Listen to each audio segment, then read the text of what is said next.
Olá, muito boa noite para todo mundo. Depois de enfrentar alguma dificuldade por causa de uma tempestade na Serra da Ventania, vencida por conta da valentia da pionada, a comitiva viajadeira do Terra Viva DBO na TV está de novo com a rancharia armada aqui nesta freguesia hospitaleira e convida a companheirada para apreciar a nossa função novidadeira, que começa agora com a apresentação da prosa brideira do dia. Sendo o mercado boiadeiro mais manhoso do que bagual tinhoso alongado no cerrado, antes de entrar num terreno enganoso, o companheiro carece de se aconselhar com um especialista. E para atender a esta precisão do amigo e da amiga pecuarista de enxergar bem mais lá na frente para seguir num trieiro seguro, a gente criou e apresenta agora a nossa seção Mercado Futuro.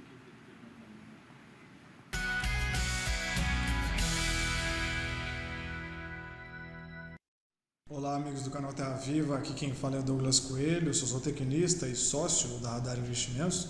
Eu já estou aqui para traçar um breve panorama dos mercados de milho e dos mercados de boi gordo.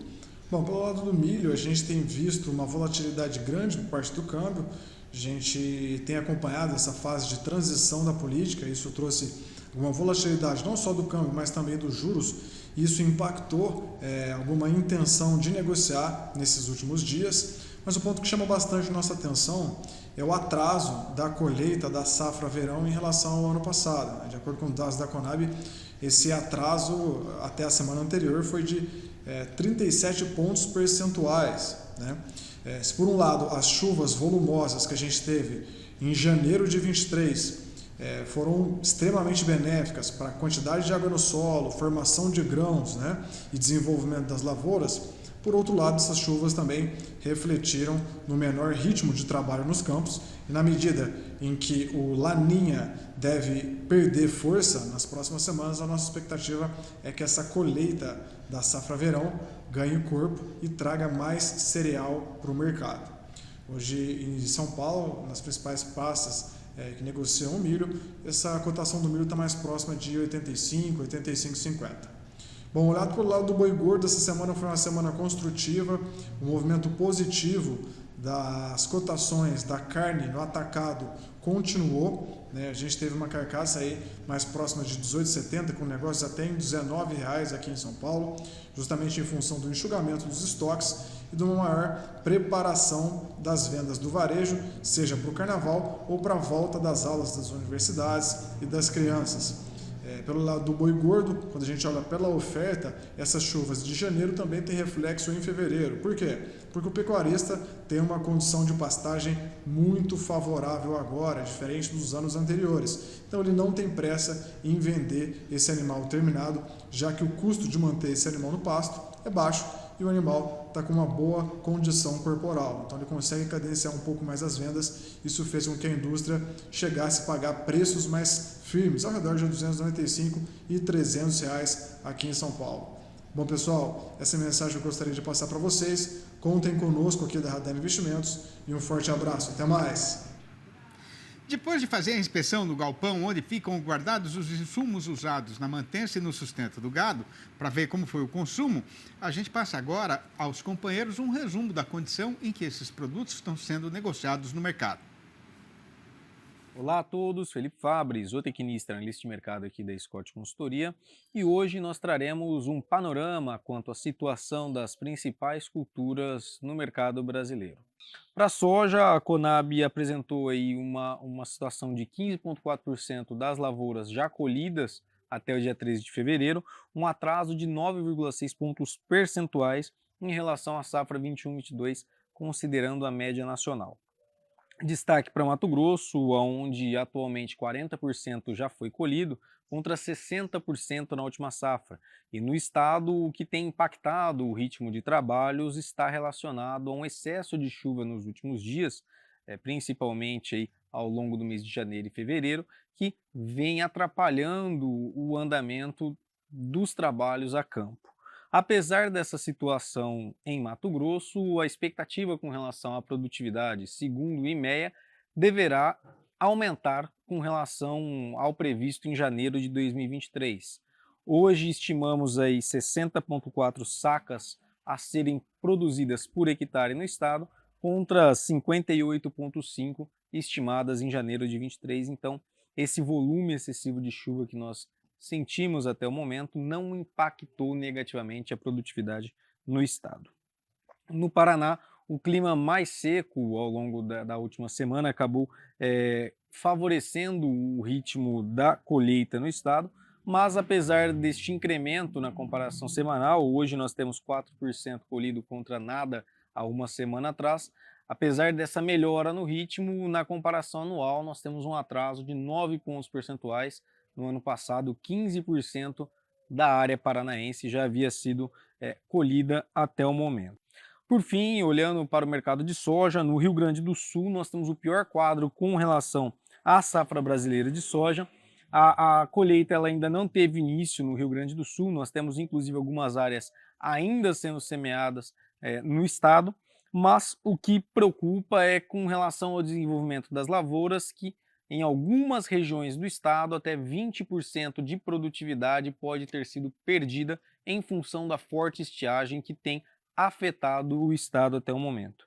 Preocupação fica agora para os próximos dias, porque 47%, ou quase metade das lavouras implantadas no estado, encontram-se em fase de floração, fase mais crítica com relação à demanda por água, por umidade, por parte da cultura. Estando a jornada correndo na forma e na toada que por nós foi planejada, o primeiro terço do serviço já foi feito e neste ponto da estrada a comitiva faz uma rápida parada para voltar dentro de mais alguns instantes com o mestiço no eito. Aguarde! No meado do mês passado, o povo do setor exportador brasileiro recebeu com grande comemoração a notícia da liberação pela Indonésia dos embarques de mais 11 frigoríficos de carne bovina para vender o produto lá no país do Sudeste Asiático, que tem nada menos que 290 milhões de habitantes. Pois uma informação muito importante é que 90% desta população é praticante da religião muçulmana. E, como já é da sabedência geral, só podem ir para a mesa dessas famílias os produtos e alimentos halal, que têm de respeitar uma série de regras da sua produção. Mas repare o companheiro boiadeiro que no mundo inteiro existem 1 bilhão e 800 milhões de pessoas que têm esta mesma devoção religiosa. E além de ter uma grande importância para o crescimento espiritual da humanidade e para a paz mundial, isso também representa um gigantesco mercado onde o Brasil já ocupa um bom pedaço e está conquistando cada vez mais espaço. Pois então, para esticar uma prosa a respeito deste assunto, a gente convidou para a nossa entrevista do dia o engenheiro civil Ahmad Saif, especialista em gestão de negócios e diretor de operações da Sidial Halal, que vai participar do programa falando ao vivo pelo computador, diretamente de São Bernardo do Campo, aqui mesmo na região metropolitana de São Paulo. Boa noite, Ahmad. É uma honra e uma grande satisfação ter a sua presença virtual aqui no nosso programa. Seja muito bem-vindo e, por favor, sinta-se em casa, viu? Boa noite, muito obrigado pelo convite. É um prazer estar aqui falando um pouquinho do mercado halal e estou à disposição para tirar todas as dúvidas. Muito bom. Ahmad, o mundo islâmico, né, é muito maior do que só as nações árabes, né? Quantos países fazem parte da comunidade e o que os muçulmanos representam em relação ao tamanho da população mundial? Bom, vamos lá. Essa é uma dúvida que muitas pessoas têm. Existe uma diferença entre árabe e muçulmano. Árabe é aquela pessoa que tem a língua árabe como língua-mãe. Então, a gente fala que existem 22 países da Liga Árabe. Muçulmano é aquela pessoa que tem a fé islâmica, que segue o islamismo, que é muçulmano, que crê no Alcorão, que crê nos ensinamentos do profeta Muhammad, que a paz esteja com ele. Daí, a gente está falando de 57 países muçulmanos, mais 2 bilhões, quase 2 bilhões de pessoas ao redor do mundo. Então, muçulmano é quem tem a fé islâmica, e você vai ter muçulmanos brasileiros, muçulmanos americanos, muçulmanos europeus, asiáticos, e tanto que hoje o país com a maior população muçulmana do mundo é a Indonésia, que é um país asiático, então não tem nada a ver com o Oriente Médio, nem com os países árabes, e tem uma população de quase 240 milhões de muçulmanos. Então, a gente está falando aí de um mercado muito maior do que o Oriente Médio. Você tem compradores halal na Europa, na África, na Ásia, nos Estados Unidos, inclusive no Brasil existe um mercado promissor aí, com quase 2 milhões de muçulmanos espalhados aí, principalmente em São Paulo e na região do Paraná. Então, o muçulmano é aquele que tem a fé islâmica. E como que funciona, né? O que significa esse tal do halal? Halal é aquilo que é permitido para o muçulmano. Então, na hora da alimentação, na hora do trabalho, tudo existe uma série de regras para você ter uma conduta halal. E halal nada mais é do que a conduta correta do muçulmano. Quando a gente fala de alimentação, que é o grande foco, né, do mercado halal internacional, existem algumas regras para o produto ser halal. Por exemplo, não pode ter carne suína, em hipótese alguma, nem na alimentação, nem durante o processo, nem no estoque, nem na armazenagem, e não pode ter bebida alcoólica.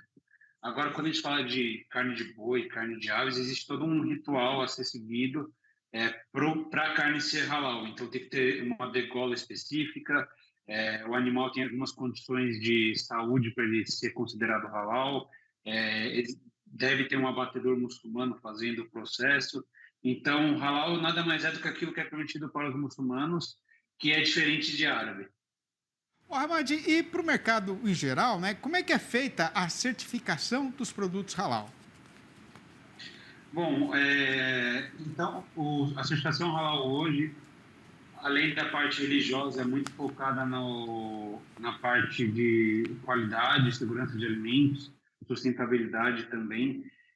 Então, para um produto ser considerado halal, existe uma auditoria que é realizada uma vez por ano, baseada nas normativas halal vigente, onde nós verificamos toda a parte de matéria-prima, qualidade, boa de fabricação. Então, uma auditoria completa, onde a gente garante que a parte religiosa está sendo seguida. Então, todo o ritual de abate, se for proteína animal, toda a questão humana, né, o respeito aos colaboradores, as boas práticas de fabricação, e a parte de qualidade também, garantindo um produto mais saudável, com maior qualidade. Então, o consumidor fora do Brasil já sabe disso, já sabe que um produto halal passou por uma auditoria e acaba preferindo um produto certificado. Um exemplo que eu sempre dou é que é como se fosse um diploma de faculdade, né? Quanto mais diploma, mais você consegue crescer na carreira. Mais sua empresa se destaca nesse mercado global. Muito interessante. Agora, Hamad, o que é que vocês estão esperando a respeito das exportações de carne bovina halal do Brasil agora em 2023? Bom, o mercado halal brasileiro, a proteína animal brasileira já é a mais consumida do mundo. O Brasil é o maior produtor e o maior exportador de carne de frango halal e de carne bovina halal. Então, o que a gente tem verificado ano após ano são quebras de recordes de exportação, novos mercados querendo o nosso produto. Então, 2023 a gente está com uma expectativa bastante alta. Ano passado, mesmo por termos sido um ano bastante conturbado, teve guerra na Ucrânia, teve eleições, teve Copa do Mundo. Mesmo assim, foi um ano de recordes nas exportações. Então, eu estava muito crente que 2023 vai ser um ano melhor ainda, com um crescimento ainda mais saudável. Agora, o que é que a cadeia produtiva da carne bovina brasileira precisa fazer para garantir que essa previsão vire realidade ao longo do ano presente, hein, Hamad?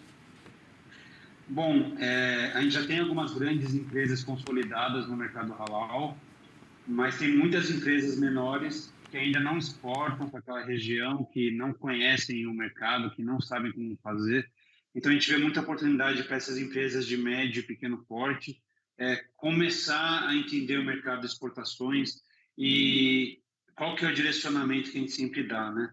Participar de feiras, inclusive tem a GoFood agora, né, na segunda-feira, participar de feiras internacionais, visitar os mercados internacionais, ver que tipo de corte está sendo consumido nos países, ver que tipo de embalagem que seus concorrentes usam, entender as normativas de cada país, porque cada país tem suas especificidades.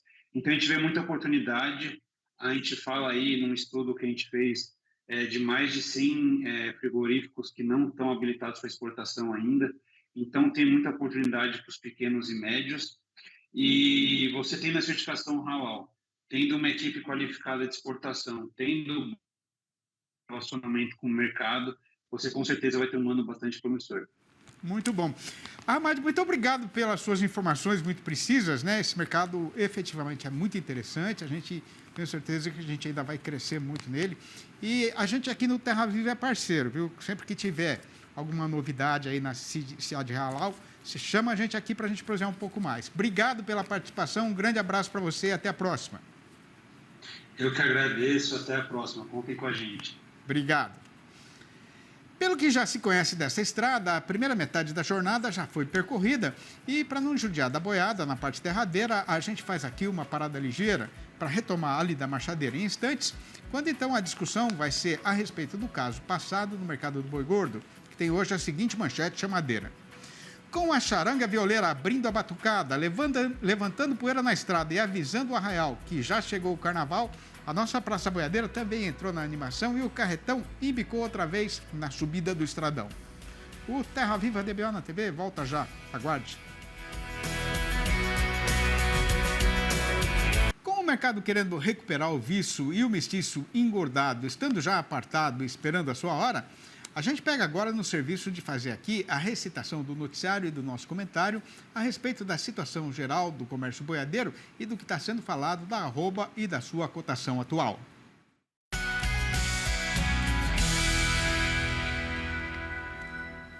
E com a charanga violeira e festeira já apontando na curva da estrada, levantando poeira e fazendo zoada para anunciar ao povo do arraial que começou o carnaval, o que tem para ser contado é que os companheiros e companheiras boiadeiros estão saindo para a folia com mais um motivo de alegria e comemoração.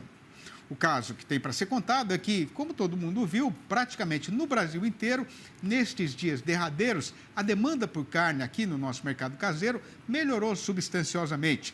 Primeiro no comércio varejista e depois, logicamente, no setor atacadista. A primeira parte da explicação para esta mudança na situação, acontecida especialmente na metade abrideira de fevereiro, é que, depois de se livrar das dívidas e contas trazidas de dezembro, que comeram quase todo o orçamento de janeiro, o consumidor brasileiro conseguiu finalmente ter um ligeiro alívio financeiro. Aí, repetindo o seu procedimento costumeiro, com o restinho de dinheiro que sobrou na algibeira, o trabalhador voltou a frequentar o balcão do açougue, sendo que este aumento do movimento foi motivo de grande contentamento para o dono do estabelecimento, é claro, né? Por conta, então, dessa animação, o estoque de carne que estava guardado na câmara fria já tinha passado por um razoável esmagrecimento. Isso justamente no período adjacente ao carnaval, que normalmente tem a grande serventia de abrir mais ainda o apetite da população. E o jeito foi correr o eito, campeando mercadoria para repor o estoque e esperar a volta da freguesia. Mais ou menos a mesma coisa já estava acontecendo no frigorífico, onde o dono já estava reparando que a sua programação de abate estava encurtando mais depressa do que ele estava esperando. A providência lógica e necessária foi mandar o comprador ir buscar a boiada terminada na nossa praça pecuária, com a recomendação de falar manso para demonstrar apreço pelo fazendeiro e, em último caso, até aumentar o preço se fosse esta a única solução para fechar a carga do caminhão. Juntando tudo, o resultado foi que, como aliás a gente até já tinha falado aqui, no mercado paulista, que serve de referência para o país inteiro, né? Desde o começo do mês presente, a cotação do boi comum sem bonificação para exportação subiu R$ 17,00. Ao mesmo tempo, no comércio de carne sem osso no atacado, o valor médio dos cortes comercializados apresentou uma ligeira alta de 0,3%. Isso nos últimos 7 dias contados desta quinta-feira passada para trás. Já no varejo, os estados pesquisados tiveram comportamentos variados, com o Rio de Janeiro registrando um aumento de 0,5% na média de preços, enquanto São Paulo teve uma queda de 0,4%. No Paraná e nas Minas Gerais, o caso foi de estabilidade neste mesmo período considerado.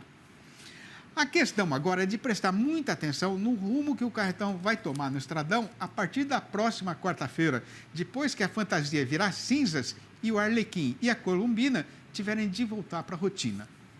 De qualquer maneira, no balanço do dia da Scott Consultoria, foram apuradas mudanças nas cotações em 6 das 32 regiões pesquisadas em todo o Brasil, sendo que, mais uma vez, a companheira fazendeira levou vantagem na negociação, porque a arroba subiu em 5 dessas praças e só em uma única e solitária ela foi na direção contrária.